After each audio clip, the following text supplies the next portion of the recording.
সবাইকে সালাম, নমস্কার, শ্রদ্ধা, ভালোবাসা জানাই। প্রথমেই আমি ক্যানিংবাসী, ভ্রমণবাসী যারা আছেন সকলকে শুভ নববর্ষের প্রীতি শুভেচ্ছা জানাচ্ছি। সঙ্গে সঙ্গে সারা দক্ষিণ চব্বিশ পরগনা জেলা এবং গোটা বাংলা সকলকে শুভ নববর্ষের প্রীতি শুভেচ্ছা জানাই। আমরা বাঙালি, আমাদের বাঙালিদের কাছে আজকে পয়লা বৈশাখ আমাদের সর্বধর্মের মানুষের কাছে অত্যন্ত গুরুত্বপূর্ণ দিন। তাই আজকের দিনে সকলের প্রতি আমাদের শুভেচ্ছা রইল। সবাই ভালো থাকুন, সুস্থ থাকুন। বাংলা আগামী দিনে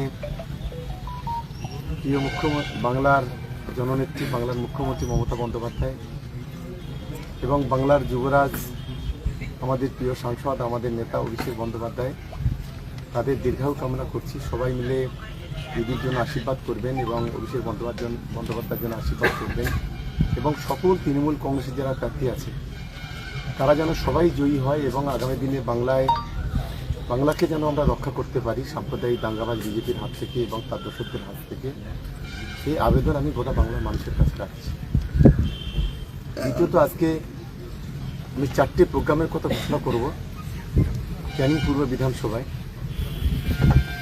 আপনারা সকলেই জানেন যে আগামী 24শে এপ্রিল আমাদের ক্যানিং পূর্ব বিধানসভায় দীপক অধিকারী, আমাদের সাংসদদের আগামী 24শে এপ্রিল সন্ধ্যা থেকে সন্ধ্যালিয়া বাজার পর্যন্ত চন্দনেশ্বর, এখানে তিনি র্যালি করবেন। আমি সর্বস্তরের তৃণমূল কংগ্রেসের কর্মীরা যারা আছেন ঠিক বেলা 4টে এই র্যালিতে অংশগ্রহণ করার জন্য আমি সবাইকে অনুরোধ করছি।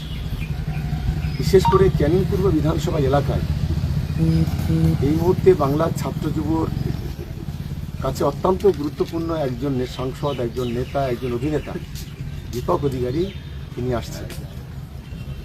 দ্বিতীয়ত, আপনারা সকলেই অবগত আছেন যে আগামী 18ই এপ্রিল আমাদের প্রিয় মুখ্যমন্ত্রী মমতা বন্দ্যোপাধ্যায়, দেশনেত্রী, দলনেত্রী, সর্বভারতীয় নেত্রী, বাংলার মা যাকে আমরা বলি, একজন মা যেমন সন্তানকে আগলে রাখে তেমনি করে গোটা বাংলায় 10 থেকে 12 কোটি মানুষকে যিনি আগলে রেখেছেন, সেই আমাদের প্রিয় মুখ্যমন্ত্রী মমতা বন্দ্যোপাধ্যায় আগামী 18ই এপ্রিল বেলা 1টায় ভাঙড় বিধানসভার ভোজেরহাট মাঠে তার পবিত্র পদধূলি পড়বে এবং তিনি ওখানে আসছেন নির্বাচনী জনসভা করতে। ভাঙড় বিধানসভার সর্বস্তরের তৃণমূল কংগ্রেসের কর্মীরা, ভাঙড় 1 নম্বর 2 নম্বর ব্লকের সর্বস্তরের কর্মীরা, আমি অনুরোধ করব যে আপনারা বেলা 1টার মধ্যে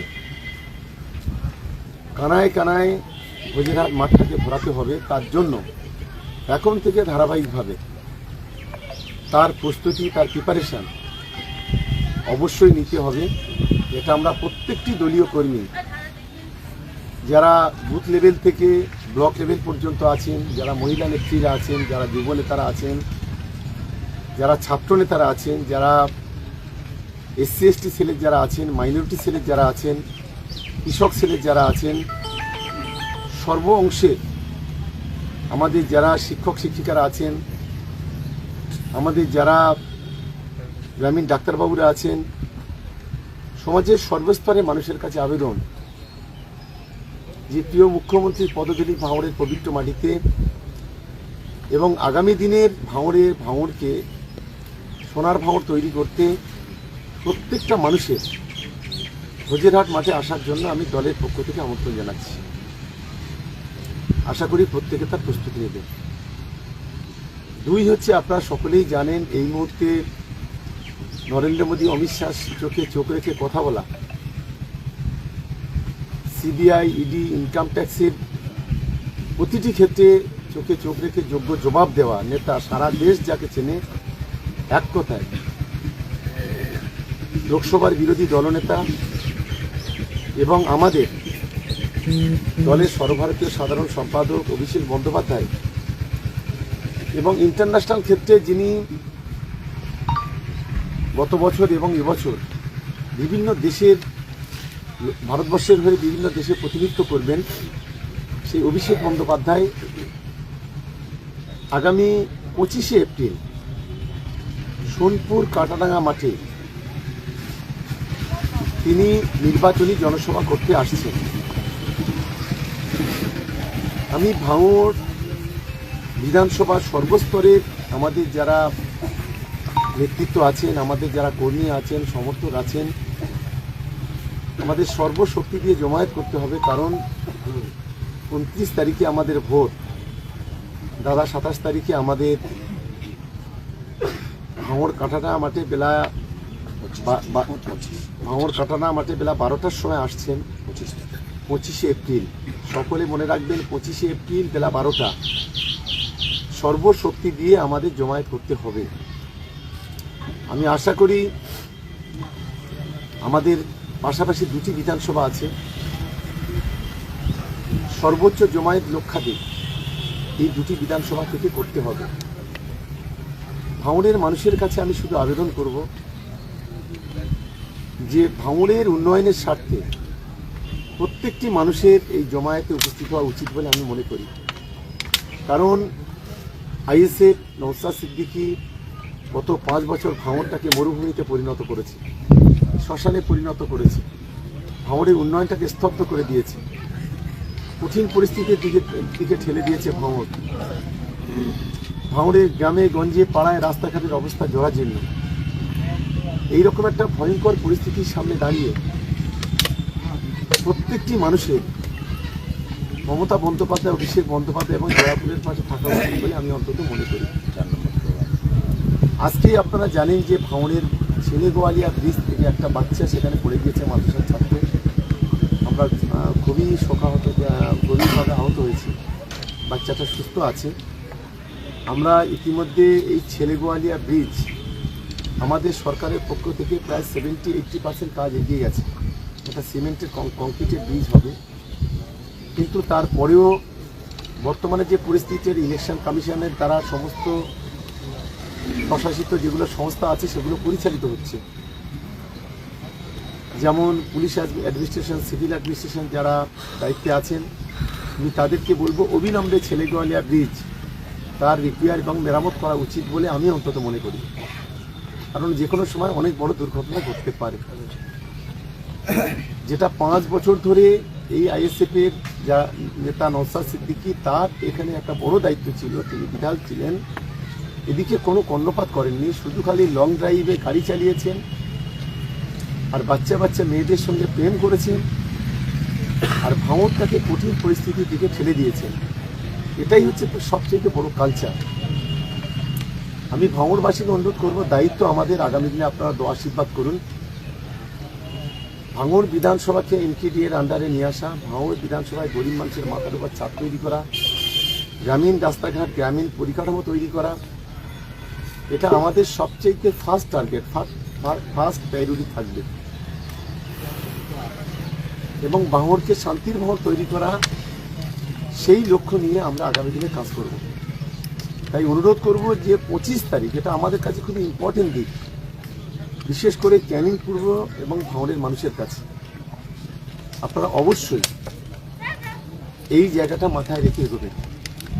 প্রত্যেকে সেই ধরনের প্রস্তুতি, প্রিপারেশন যা যা নেওয়ার দরকার নেবেন। ফার্স্ট প্রায়োরিটি ভাঙড়ে 18 তারিখ মমতা বন্দ্যোপাধ্যায়, 18 তারিখের পরে 18 থেকে 24 পর্যন্ত টানা ভাঙড়ের মানুষের দায়িত্ব 25 তারিখ, এটা সকলেই মাথায় রাখবেন, অভিষেক বন্দ্যোপাধ্যায়ের সভা। আমাদের 27 তারিখে ক্যানিং পূর্ব বিধানসভার কালীতলা মাঠে আমাদের জনসভা বেলা 3টে। ক্যানিং পূর্ব বিধানসভার যতগুলি অঞ্চল আছে, এই ব্লকে যতগুলি অঞ্চল আছে, প্রত্যেকটি তৃণমূল কংগ্রেসের কর্মীদের অনুরোধ, শেষ ঘন্টা কালীতলার মাঝে বাজবে, গাদ্দার এখান থেকে চিরতরে নির্মূল হবে। সেই দায়িত্ব নিয়ে আমাদের প্রত্যেকটা তৃণমূল কংগ্রেসের কর্মী, তাদের সকলকে সেই লক্ষ্য নিয়ে আমাদের এগোতে হবে। আমি আশা করি ক্যানিং পূর্ব একটা তৃণমূল কংগ্রেসের একটা দুর্গ, এবং আশা করি সেই দুর্গর যে সম্মান, এটা ক্যানিং পূর্বের মানুষ নিশ্চিতভাবে রাখবে, এটা আমার আত্মবিশ্বাস। এবং আগামী দিনে আমরা ভাঙড় এবং ক্যানিং যৌথভাবে কাঁধে কাঁধ মিলিয়ে আমাদের একটাই লক্ষ্য হবে উন্নয়ন, আমাদের দ্বিতীয় লক্ষ্য শান্তি, তৃতীয় লক্ষ্য যেটা সাধারণ সামাজিক মানুষের সঙ্গে নিবিড় যোগাযোগ, নিবিড় সম্পর্ক গড়ে তোলা। এটাই হচ্ছে আমাদের সবথেকে বড় লক্ষ্য, বড় কাজ। আমি গোটা ভাঙড়বাসী, ক্যানিংবাসীকে অনুরোধ করব, আপনাদের একজন সহকর্মী হিসেবে, সহযোদ্ধা হিসেবে, আপনাদের পরিবারের একজন সদস্য হিসেবে বাংলাকে বিজেপির হাত থেকে রক্ষা করতে গেলে সাম্প্রদায়িক দাঙ্গাবাজ বিজেপি যেভাবে ধর্মীয়ভাবে তৈরি করে, যেভাবে অস্থিরতা তৈরি করছে, তার বিরুদ্ধে লড়াই করতে গেলে একমাত্র তৃণমূল কংগ্রেস ছাড়া, মমতা বন্দ্যোপাধ্যায়, অভিষেক বন্দ্যোপাধ্যায় ছাড়া বিকল্প কোনো রাস্তা নেই। একজন সিএমকে হারাতে দেশের পিএম রাত দিন পড়ে আছে বাংলায়। একজন চিফ মিনিস্টারকে হারাতে, একজন মহিলাকে হারাতে সারা ভারতবর্ষের ক্যাবিনেট মিনিস্টার, সারা ভারতবর্ষের সমস্ত রাজ্যের বিজেপির মুখ্যমন্ত্রী, সারা ভারতবর্ষের যতগুলি রাজ্যে বিজেপি আছে তাদের যারা বিস্তারক, তাদের যারা নেতা, আরএসএস থেকে শুরু করে বজরং দল, বিশ্ব হিন্দু পরিষদ থেকে দুর্গা বাহিনী, তারা বাংলাতে পড়ে আছে গত 3 মাস ধরে। ডেলি প্যাসেঞ্জারি করছে, কেউ কেউ সারা বাংলার সমস্ত 5 স্টার 3 স্টার হোটেলগুলো বুক করে নিয়ে তারা যেমন পড়ে আছে, অন্যদিকে ইলেকশন কমিশনকে দিয়ে বাংলার মানুষের ভোটাধিকার কেড়ে নিচ্ছে, বাংলার মানুষের অধিকার কেড়ে নিচ্ছে। যারা পূর্বপুরুষ পর্যন্ত, 14 পুরুষ পর্যন্ত এখানে যারা বসবাস করে, যারা এই মাটিতে জন্মেছে, এই মাটিতে বড় হয়েছে, এই মাটিতে লেখাপড়া শিখেছে, যাদের বাবা, যাদের মা, যাদের সন্তান, আজকে তাদেরকে ভোটাধিকার আজকে কেড়ে নেওয়া হচ্ছে। কেটে একটাই লক্ষ্য, বিজেপিকে জেতানো। বিজেপির দালালতি করছে ইলেকশন কমিশন। এই স্বপ্নকে বানচাল করতে হবে। বাংলার সর্বস্তরে মানুষের মমতাময়ী মা মমতা বন্দ্যোপাধ্যায় এবং বাংলার যুবরাজ, যুব আইকন অভিষেক বন্দ্যোপাধ্যায়ের হাতটাকে শক্তিশালী করতে জোড়া ফুল তৃণমূল কংগ্রেসের প্রতীক, সম্প্রীতির প্রতীক, একতার প্রতীক, ঐক্যের প্রতীক, ভালোবাসার প্রতীক, সেটাকে শক্তিশালী করতে হবে। আমি প্রত্যেকটি বাংলার সর্বস্তরে তৃণমূল কংগ্রেসের কর্মীদের অনুরোধ করব, সবাই পাশে থাকবেন। 2, আপনারা জানেন যে বিশেষ করে আমরা প্রথম থেকে বলে আসছিলাম, এই হুমায়ুন কবিরের মতো লোকগুলো বিজেপির দালাল, এই আব্বাস নওশাদের মতো লোকগুলো বিজেপির দালাল, এই আসাউদ্দিন ওয়েসির মতো লোকেরা, এরা বিজেপির দালালতি করে, তাবেদারি করে বিজেপিকে ক্ষমতায় আনতে চায়। ইতিমধ্যে একজনের মুখোশ খুলে গেছে সারা দেশের মাটিতে। 1000 কোটি টাকা ডিল, 300 কোটি টাকা অ্যাডভান্স। বাংলার সংখ্যালঘুরা বোকা, এদেরকে এই ধরনের কথাবার্তা, সেটা আপনারা সকলেই ভিডিও ভাইরাল হয়েছে, সারা পৃথিবীর মানুষ দেখেছে। অল্প দিনের মধ্যে দেখবেন আগামী দিনেও আরেকটা শয়তান আছে, যে আজকের গোটা ভাঙড়ের সংখ্যালঘুর আবেগ নিয়ে ছিনিমিনি খেলা করছে, যে সংখ্যালঘুদের গোটা বাংলাতে ব্ল্যাকমেল করার চেষ্টা করছে, যে সংখ্যালঘুদের 1-2% ভোট কেটে বিজেপিকে ক্ষমতায় আনার চেষ্টা করছে। দেখবেন সময় খুব কাছাকাছি, খুব অল্প দিনের মধ্যে তারও মুখোশটা খুলে যাবে, এটা আপনারা দেখতে পাবেন। এবং আজকে বিজেপি বলি, আইএসএফ বলি, এরা হচ্ছে একই পয়সার রিপিটার রিপিট। একইভাবে আপনারা দেখেছেন যে লোকসভা নির্বাচন আগে স্টিং অপারেশনের মধ্য দিয়ে শুভেন্দু অধিকারীর মুখোশ সেদিন খুলে গিয়েছিল, এবারে হুমায়ুনেরটা খুলে গেল। বাকি আছে একজন, খুব তাড়াতাড়ি, চিন্তা করবেন না, খুব তাড়াতাড়ি এদের মুখোশটা খুলে যাবে। এরা যে বিজেপির দালাল, এরা যে বিজেপির একজন সহকারী দল, সহযোদ্ধা, সেটা খুব তাড়াতাড়ি প্রমাণিত হবে। ভাঙড়ের যুব সমাজের কাছে আমি অনুরোধ করব, ভাঙড়ের মা বোনেদের কাছে অনুরোধ করব, আগামী দিনে সোনার ভাঙড় করতে আপনারা আসুন, তৃণমূল কংগ্রেসের পাশে থাকুন। আর বিশেষ করে আমি ভাঙড় বিধানসভায় দাঁড়িয়েছি, আমার 4 নম্বর বোতাম, ঘাসের উপর জোড়া ফুল। আগামী 29 তারিখে এমনভাবে এই বোতাম টিপুন যেন এই ধর্মের কালোবাজারিগুলো এখান থেকে হুগলিতে চলে যায়। 2, ক্যানিং পূর্ব বিধানসভায় বাহারুল ইসলাম প্রার্থী, জোড়া ফুলের প্রতি 2 নম্বর বোতাম টিপতে হবে। গাদ্দারকে ক্যানিং পূর্ব থেকে হটাতে হবে। একদিকে ক্যানিং পূর্বে গাদ্দারের বিরুদ্ধে লড়াই, আর একদিকে ভাঙড়ে ধর্ষকের বিরুদ্ধে লড়াই। এবং অনুন্নয়নের যে কারিগর, যে গোটা 5 বছর ভাঙড়কে ধ্বংস করে দিয়েছে, তার বিরুদ্ধে লড়াই।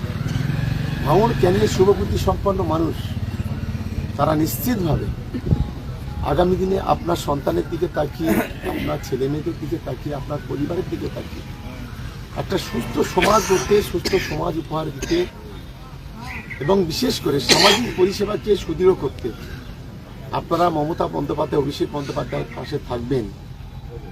বিজেপি ক্ষমতা আসলে লক্ষ্মীর ভাণ্ডার বন্ধ হবে, কন্যাশ্রী রূপশ্রী বন্ধ হবে, ইমাম ভাতা, মুয়াজ্জিন ভাতা, পুরোহিত ভাতা বন্ধ হবে। কারণ ইমাম ভাতা, পুরোহিত ভাতা নিয়ে ইতিমধ্যে তারা সুপ্রিম কোর্টে, হাইকোর্টে চলে গিয়েছিল, আপনারা সকলেই জানেন। বিজেপি ক্ষমতায় এলে বাংলার সমস্ত সামাজিক পরিষেবা, এই যুবসাথী বলুন, কৃষক বন্ধু বলুন, যতগুলি সামাজিক পরিষেবা আছে সবই কিন্তু বন্ধ হয়ে যাবে। যখন মমতা বন্দ্যোপাধ্যায় এই পরিষেবাগুলো দেয়, ওরা এটা দান খয়রাতের কথা বলে মানুষকে ছোট করে। যখন মমতা বন্দ্যোপাধ্যায় লক্ষ্মীর ভাণ্ডার দিয়েছিল, তখন এরা বলেছিল মানুষকে ভিক্ষা দেবে। আজকের ভোটের তাগিদে বলে আমরা 3000 করে টাকা দেব। আমি বিজেপিকে চ্যালেঞ্জ করে বলছি, ভারতবর্ষে 21টি রাজ্যে ওরা ক্ষমতায় আছে, একটা রাজ্যে দেখার। রাজস্থানে লাড়কি বহিনা বলে একটা কর্মসূচি চালু করেছিল, বিহারে একটা প্রোগ্রাম চালু করেছিল 10,000 টাকা লাখপতি দিদি, সমস্ত বন্ধ হয়ে গেছে অধিকাংশটাই। মানুষের ভাওতা দিয়ে, প্রতারণা দিয়ে ভোট নিয়ে তারপরে কিন্তু এগুলো বন্ধ করে দিয়েছে। কিন্তু বাংলার মুখ্যমন্ত্রী মমতা বন্দ্যোপাধ্যায় আজ বাংলার 2,42,00,000 মহিলাকে আজকে লক্ষ্মীর ভাণ্ডার দেয়, যারা প্রতিদিন 50 করে টাকা পায়, মাসে 1,500 টাকা। বাংলার 80 লক্ষ যুবক যুবতী যারা প্রতিদিন 50 টাকা করে পায়, মাসে তাদের 1,500 টাকা। 21 থেকে 40 বছর যাদের বয়স, যারা মাধ্যমিক, উচ্চ মাধ্যমিক, MA BA পাস করেছে, তাদের জন্য। বাংলার 1,42,00,000 কৃষক, তারা কৃষক বন্ধু পায় 10,000 টাকা, কেউ পায় 4,000 টাকা। এখন ভূমিহীন কৃষকরাও সেখানে 4,000 টাকা পাচ্ছে।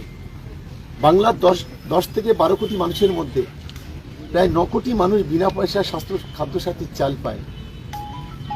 বাংলার 10 কোটি মানুষের মধ্যে 8,92,00,000 মানুষ স্বাস্থ্যসাথীর কার্ডে, তারা কেউ ক্যান্সার অপারেশন, কেউ হার্ট অপারেশন, বিভিন্ন ধরনের তারা অপারেশন করছে, তাদের জীবন বাঁচছে, তাদের পরিবার বাঁচছে। এটা একটা উদাহরণ, এটা একটা দৃষ্টান্ত। আজকের বাংলার বাচ্চা গরিব মেয়েরা, আজকে তাদের 18 বছর বয়স হলে তাদের কন্যাশ্রী 25,000, রূপশ্রী 25,000 পায়। বিজেপি আসলে সমস্ত বন্ধ হয়ে যাবে। বাংলার মানুষকে সজাগ থাকতে হবে, বাংলার মা বোনেদের সজাগ থাকতে হবে। আগামী দিনে বাংলায় বিজেপিকে পরাস্ত করে, তার দোসরদের পরাস্ত করে 294টাই সিটে তৃণমূল কংগ্রেসকে জেতাতে হবে। মমতা বন্দ্যোপাধ্যায়ের বিরুদ্ধে প্রার্থী শুভেন্দু অধিকারী, তার নমিনেশনের জন্য দেশের স্বরাষ্ট্রমন্ত্রী ছুটে এলো। এটা বাংলার ইতিহাসে এক নজির। ভাবতে পারছি না কত বড় নির্লজ্জ বেহায়া হলে একজন দেশের প্রধানমন্ত্রী, একজন বিজেপির নেতা নমিনেশন করবে, সেখানে ছুটে আসে। আমরা ভাবতে পারছি না। লক্ষ্য একটাই, মমতা বন্দ্যোপাধ্যায়কে হারানো, মহিলা মুখ্যমন্ত্রীকে হারাতে হবে। আমি বাংলার বিশেষ করে ভবানীপুরের মানুষকে বলবো, আর নন্দীগ্রামের মানুষকে বলবো, গাদ্দারকে শিক্ষা দিতে হবে। যেভাবে আজকে বাংলাকে কালিমালিপ্ত করার চেষ্টা করছে, যেভাবে সংখ্যালঘুদের জেহাদি, খুনি, সমাজ বিরোধী বলা হয়, যেভাবে সংখ্যালঘু MLA-দের আগামী দিনে ভোটে রাস্তায় ছুড়ে ফেলে দেওয়ার কথা যে বলে, মানুষ থেকে বিচ্ছিন্ন করুন। এরা হচ্ছে দাঙ্গাবাজ, এরা হচ্ছে সমাজের শত্রু, দেশের শত্রু, এরা সংবিধানের শত্রু, এরা সংবিধানকে তোয়াক্কা করে না। তাই আমি সকলকে অনুরোধ করব যে আপনারা আগামী দিনে বাংলাকে রক্ষা করতে এই সাম্প্রদায়িক দাঙ্গাবাদের বিরুদ্ধে সবাই রুখে দাঁড়ান। এবং যে কর্মসূচির কথাগুলো আমি ভাঙড়কে নিয়ে বললাম, সেই কর্মসূচি আমি প্রত্যেকটি তৃণমূল কংগ্রেসের ছোট থেকে বড় যারা সৈনিক আছেন, যারা সমর্থক আছেন, যারা নেতা আছেন, যারা কর্মী আছেন, সবাইকে অনুরোধ করব এই কটি প্রোগ্রাম 100% আপনারা সাকসেসফুল করবেন দলের পক্ষ থেকে। এই আশা কিন্তু আমি আপনাদের কাছে রাখলাম। আশা করি 100% আপনারা সাকসেসফুল করবেন আগামী দিনে উন্নয়নের সাথে।